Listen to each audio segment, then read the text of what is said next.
Is Etsy finally cracking down on IP violations, scams, and misleading photos? It looks like it. So today, I'm sharing data from Etsy's newly released transparency report, so you can better understand the steps Etsy is taking to help improve the platform.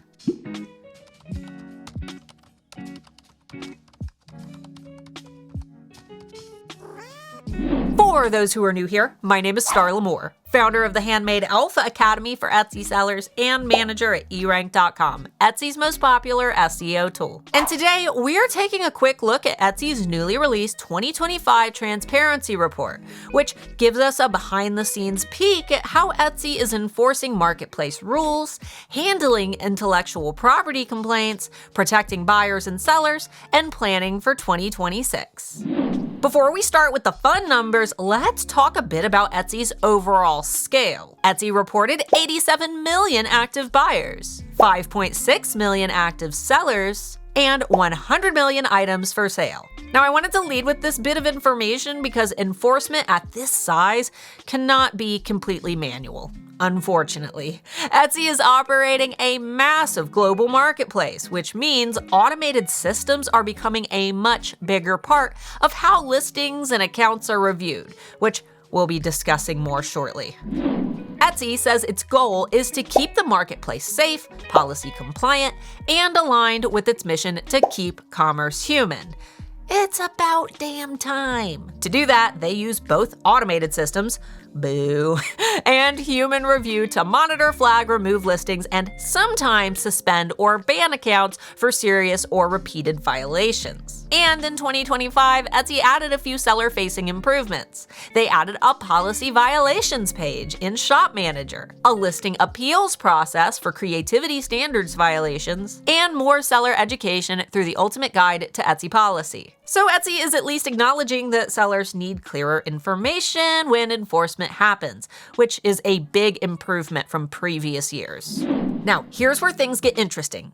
Etsy says listing removals for policy violations declined by about 49% compared to 2024. The main reason was fewer creativity standards removals, but that does not mean Etsy is backing off enforcement. In 2025, Etsy expanded its use of large language model detection systems, and Etsy says enforcement precision improved by 10% year over year. And one of the biggest numbers in this entire report is that 98% of listing flags came from Etsy's own systems. Only 2% came from the community reporting listings. So if you've ever assumed that every flagged listing came from a competitor reporting someone, Etsy's own numbers suggest that's probably not the case most of the time.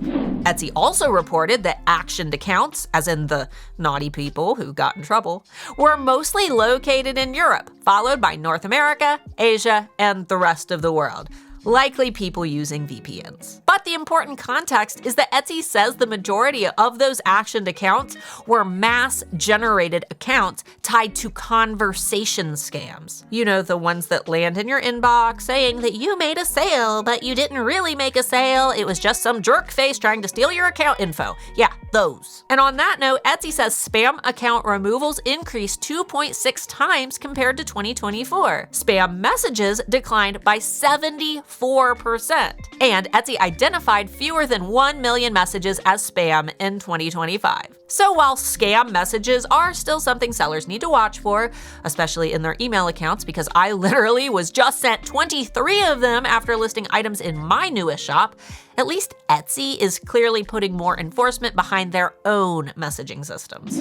Now, let's talk about the spicy part that I know you all are wondering about: intellectual property. Etsy processed around 111,000 alleged IP infringement reports in 2025, which was 30% increase from the year before. They removed approximately 846,000 listings due to alleged intellectual property infringement. But they also rejected 18% of submitted IP reports because Etsy could not verify authorization, the IP description was insufficient, or the report did not meet Etsy's requirements. For the reports that did result in takedowns, 64% were copyright, 33% were trademarks, 3% were other, and 0% were patent-related. Etsy also removed around 180,000 listings for potential counterfeit violations through internal system flags, and closed around 28,000 shops for repeat infringement or counterfeiting violations. So IP is still one of the biggest risk areas for Etsy sellers, and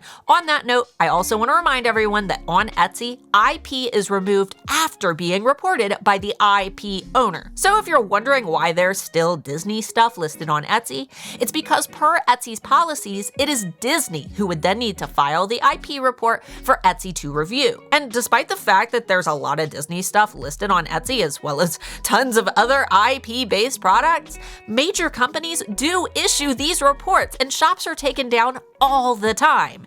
Hence the 846,000 listings removed last year for this exact thing. Product safety was another enforcement area highlighted, where Etsy removed more than 50,000 items for potential safety reasons in 2025. The common categories included hazardous materials, dangerous products, and items that may be unsafe for children. So if you sell anything in a category that could have safety concerns, that's something to pay attention to. On the order side, Etsy says about 92% of order issues are resolved between the buyer and the seller without Etsy even getting involved. Only about 0.5% of orders resulted in a case, and that rate held steady year over year. Etsy also announced updates to purchase protection in April of 2026, including expanded seller protection for higher value orders, more human review for complex cases, clearer eligibility expectations, and updated timelines for faster resolution. Their easy resolution rate stayed around 72%,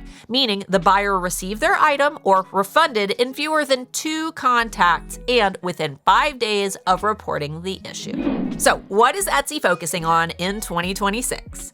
Better detection and removal of items that don't belong on Etsy, clearer enforcement information for sellers, and expanded options for sellers to request additional review.